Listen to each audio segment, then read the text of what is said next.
মৌলভীবাজার জেলার নদ-নদীগুলোর অন্তত ৪টি পয়েন্টে পানি বিপদসীমার উপর দিয়ে প্রবাহিত হচ্ছে। কয়েকদিন ধরে টানা বৃষ্টি ও পাহাড়ি ঢলের কারণে অস্বাভাবিকভাবে বৃদ্ধি পেয়েছে মনু, ধলাই, জুরি, কুশিয়ারা নদীসহ হাওরের পানি। পানি উন্নয়ন বোর্ড জানায়, মনু নদের রেলওয়ে ব্রিজ পয়েন্টে পানি বিপদসীমার ৯৫ সেন্টিমিটার উপর দিয়ে প্রবাহিত হচ্ছে। টানা বৃষ্টি ও ভারত থেকে নেমে আসা পাহাড়ি ঢলে ফেনীর ফুলগাছী ও পরশুরাম উপজেলার বিস্তীর্ণ এলাকা প্লাবিত হয়েছে। মুহুরী নদীর পানি বিপদসীমার ৫৫ সেন্টিমিটার উপর দিয়ে প্রবাহিত হচ্ছে। তলিয়ে গেছে উপজেলা দুটির অভ্যন্তরীণ বিভিন্ন সড়ক, বন্ধ রয়েছে যান চলাচল। পানিবন্দী হয়ে পড়া লক্ষাধিক মানুষ রয়েছে চরম দুর্ভোগে। আমরা এখন উদ্ধার অভিযানে নামছি, যতটুকু সম্ভব আমরা এতটুকু করতেছি।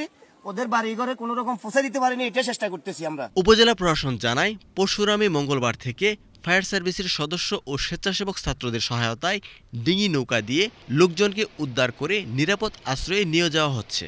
এখন পর্যন্ত প্রায় ১০০ জনকে উদ্ধার করা হয়েছে। জরুরি ভিত্তিতে উদ্ধার কাজ পরিচালনা করার জন্য সেনাবাহিনী ও কোস্টগার্ডের সহায়তা চাওয়া হয়েছে। কুমিল্লায় গেল ৩ দিনে ২৭৪ মিলিমিটার বৃষ্টিপাত হয়েছে। এর মধ্যে গত ২৪ ঘণ্টায় বৃষ্টিপাত হয়েছে ৫৬ মিলিমিটার।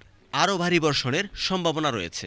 ভারতের ত্রিপুরার গোমতী নদীর উৎপত্তিস্থলে ভারী বৃষ্টিপাত হওয়ায় গোমতী নদীর পানির প্রবাহ বেড়েছে। বিপদসীমার উপর দিয়ে বইছে গোমতীর পানি। আবারও বেড়েছে নারায়ণগঞ্জের সবগুলো নদ নদীর পানি। গত কয়েকদিনের বর্ষণে এবং উজান থেকে নেমে আসা ঢলে নদী নালা খালবিল এখন পানিতে সয়লাব।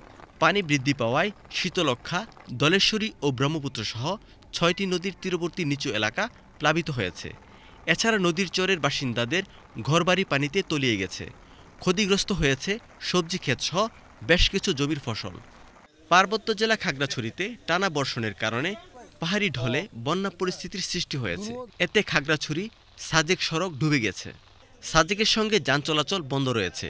আটকা পড়েছে প্রায় কয়েকশো পর্যটক। মঙ্গলবার বিকেলের দিকে খাগড়াছড়ি সাজেক সড়কের দিঘিনালা উপজেলার কাবলাখালী অংশটি ডুবে যায়। ব্রাহ্মণবাড়িয়ার আখাউড়ায় ভারতীয় পাহাড়ি ঢলের পানির তোড়ে স্থলবন্দর তলিয়ে গেছে। পানি উঠেছে আশপাশের অন্তত ১০টি গ্রামে। পানির তোড়ে একটি অস্থায়ী সেতু ভেঙে আখাউড়া আগরতলা সড়কে যান চলাচল বন্ধ রয়েছে। সকাল থেকে বন্দরের পাশ দিয়ে বয়ে যাওয়া খাল দিয়ে ভারত থেকে তীব্র বেগে পানি ঢুকতে থাকে।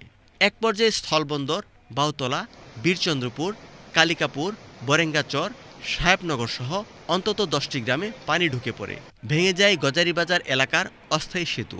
এর আগে মঙ্গলবার খোলাপাড়া এলাকায় হাওড়া নদীর বাঁধের কিছু অংশ ভেঙে পানি ঢুকতে শুরু করে।